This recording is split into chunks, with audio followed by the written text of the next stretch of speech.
Enable বা চকুর মতো horror সিনেমার পুতুলের কথা তো সবাই জানেন, কিন্তু বাস্তব ইতিহাসেই এমন একটি খেলনা পুতুল আছে যার কারণে একটা পুরো পরিবারে নেমে এসেছিল চরম আতঙ্ক।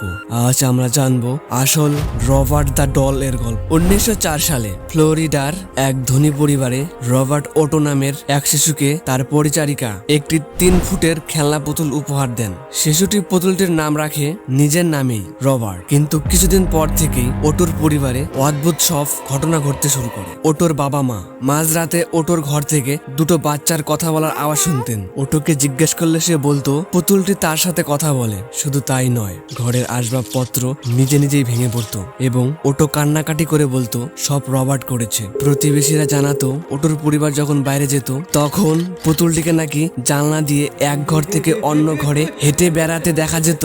ওটোর মৃত্যুর পরও এই পুতুলটিকে নিয়ে আতঙ্ক কমেনি। বর্তমানে এটি ফ্লোরিডার একটি মিউজিয়ামে কাচের বাক্সে বন্দি করে রাখা আছে। বলা হয় তার ছবি তোলার আগে অনুমতি না নিলে অমঙ্গল ঘটে। আপনি কি বিশ্বাস করেন এই পুতুলের অতি প্রাকৃত ক্ষমতাকে? কমেন্টে অবশ্যই জানাবেন।